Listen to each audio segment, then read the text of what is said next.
serious reflection on mistakes that have been made, and especially our foreign policy in history. And we're going to have to rely on these nations that we've been stealing from for years to deal with us, because we need them. We're not like Russia. We're not self-sufficient. Russia has its own oil, its own food, it doesn't have to import anything. It can survive without the world. We, a tiny little island, do not have that luxury. We need to import. That's why we've stolen so much history. So, what happens, do you think, in the next decade as African countries are rising and getting more powerful? And the Western countries that had them under their heel for so long, like the UK where I live, are on the way down and their economies are collapsing. What help do you think we're going to get from those countries that are becoming more powerful? How do you think that the Africans are going to look towards the English with regards to trade deals and buying their uranium off them if we need to? They're not going to look too kindly, are they? Especially if there's absolutely no apologies whatsoever. And as far as I can tell, this country doesn't apologise for jack shit. The reason it doesn't apologise is because if it apologised for the stuff that it's done, it'd have to start giving back all of the stuff that it's stolen. I've spent hours inside the British Museum. That place is it's a treasure trove. It's incredible. And it's nearly all nicked. It's because they steal and steal and steal, yeah? All those artifacts that is in the British Museum. All those artifacts that is in the British Museum that these Edomites stole from Africa. Yeah? Let's continue. And we're going to have to, in the UK, in the West, really start looking at our place in the world and really start looking as to whether we really do value the things that we say we do. I saw somebody earlier saying, this is what the West do. They just play pretend. It's no wonder the West now accept a man being a woman if he just died. It's not matter that's playing pretending, it's the matter that they don't care. It's the matter that they don't care. Alright? They don't care. Identifies as one, because we in the UK have been identifying as a nation that is on the side of law and order. A nation that values free speech as it's censoring everybody. A nation that values freedom of the press and is a shining light and a beacon for freedom of the press throughout the world, whilst it's literally talking the best journalists the world has ever seen in its capital. We say we are these things. Our government says them all the time. The diplomats are like that. But it's just all hot air. Hypocrisy at its best. Hypocrisy at its best. Nothing we do as a country backs up what these people are saying the country is. Nothing. I love my country, and that's what I want my country to turn into, to be. I think it's the most patriotic thing a person can do. This is the book of Micah chapter 2, verse 2. It reads, "And they covered fields, and take them by violence, and houses, and take them away. So they oppress a man and his house, even a man and his heritage. Therefore, thus saith the Lord Yahweh Ba'ashem Yashai, Behold, against this family do I devise an evil, from which ye shall not remove your necks, neither shall ye go haughtily, for this time is evil." Shalom, shalom, shalom. This is the brother Kahan. from the GMS Prophetic Vibration Camp here in Trinidad with another edification through the power and spirit of Yahweh Ba'ashem Yahushai. Alright, so first and foremost, Kal Halayam La Allah Yanawa Yahweh Ba'ashem Yahushai Ba'ashem Rakaha Kodash Barakata Yahweh Barakata Yahushai Barakata Yahweh Barakata Yahushai Barakata Yahweh Barakata Yahushai. Yeah, double honors unto the apostles, the bishops, the elders, the great millstone that rule well. Double salutation unto the brothers who preaching and teaching the truth through the four corners of the earth, risking their lives and their freedom to do so now more than ever. Shalom unto the speckled bird Israelites, along with the very few but faithful Akawat. We say shalom unto you all. Alright? They are finally seeing their downfall. Yeah? They are finally seeing their downfall.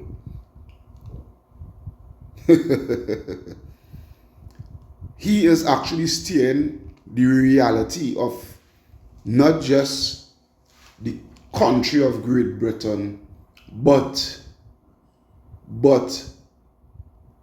the reality of his whole race of a people. To the extent, you know, he's finally seeing the reality of their downfall. You know, that their rulership is coming to an end. He is actually seeing it, finally seeing it, and not just him, but many others, many other Edomites.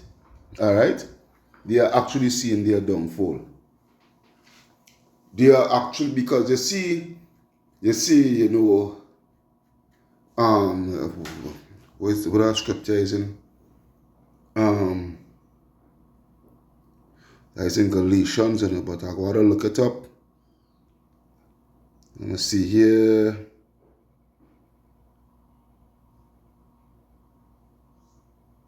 Alright, it's Galatians 6 and 7.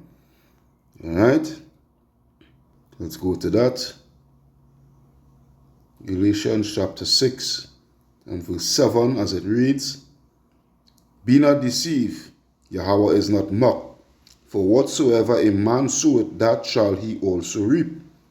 For he that soweth to his flesh shall of the flesh reap corruption, but he that soweth to the Spirit shall of the Spirit reap everlasting life. So this is the thing here. What have they been sowing over the millennials, over the centuries, over the millennials? What has Esau been sowing? What was the seeds that Esau been sowing? We have a whole list. Lies, treachery, deceit, murder, thievery, all right? Stealing of land, stealing of natural resources, what have you, so forth. Wealth gotten by ill-gotten gains. All right? Slavery, all these things, you know, oppression, subjugation, and oppression of the masses of the world, not just only us Israelites, who receive the full brunt, but all the nations, look what taking place in Gaza. And throughout the so-called Middle East, from the Gulf War to the second war in Iraq, you know, Afghanistan. All right, what about their own pursuing to Serbia and Bosnia, you know, and Croatia and what have you, so forth. All right, these are the things that they have been sowing. Okay. These are the things that they have been sowing, but it's coming back to haunt them.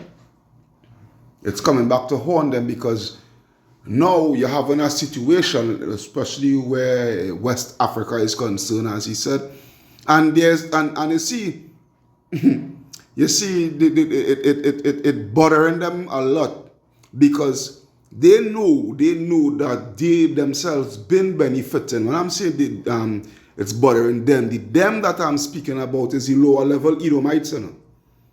The lower level Edomites.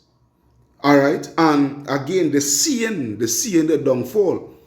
because you're having a situation now where they was always benefiting. Mind me, if they was not losing their grip, a lot of them wouldn't have even bothered to come out and speak and say the speaking out of the wrongs and whatnot, so forth, that their government have been doing, because they were benefiting. But now that they are losing their grip and the teeth, the lifestyle, whatnot, so forth, that they were benefiting from and what have you, so forth, by the thievery of their leaders. Now that pipeline is running dry, all right, now that pipeline is running dry, now, they want to say they're speaking out, but not speaking out for freedom, so to speak, of these West African nations, but speaking out in the sense of, hey, let us try to right our wrongs with these people and apologize, all right, and see if we could move forward from there and, try to have honest relations moving forward, all right, because we are feeling the pinch. The economy is collapsing. All the things that you have been doing, it's starting to backbite us now. All right, it's starting to bite us back now. The economy is not flourishing as it once was. The cost of living, the style of living, and this and that and the other is not what it once was. All right. Right now, France is bleeding. France is bleeding, pursuant to no more being able to raid the mines, the uranium mines and whatnot in Niger, all right, where they would get it for a penny on a dollar, the uranium, and sell it out, for 200 times the 200% time the profit. The cost price what they had paid for it for, all right. But now is no longer that. So they would have to pay the full price, all right, and what have you, so forth. They don't have free reign over the uranium mines and all these other mines and whatnot, so forth. You understand? So yeah, there's what it is. So the tides is turning, all right, and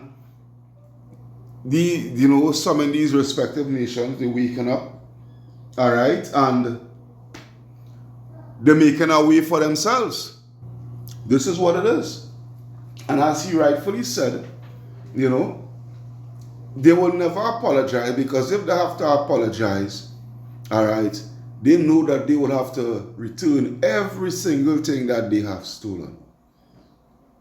Every single thing that they have stolen over the centuries, all right, they would have to return them, and they don't want to return them. And we're not just only speaking about artifacts that is in museum, the fucking gold.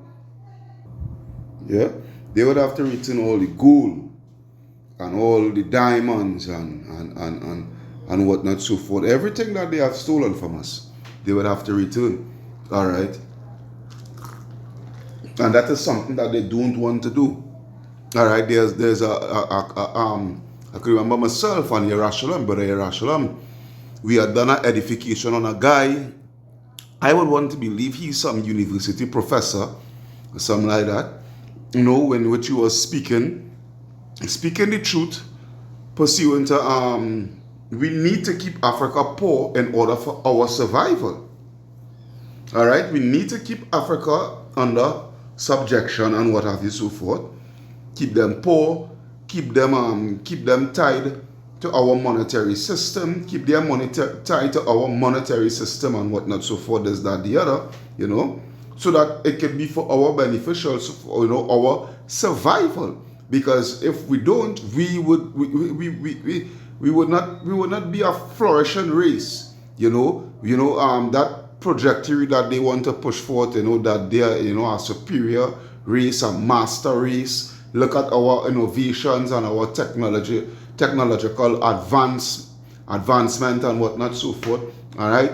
So there's where it is. You understand? That's why they keep on stealing and stealing and stealing, which goes to Obadiah. All right? This is how this book, this Bible, I think that is Obadiah 1 and 11, I believe. No, not 11. Let's see.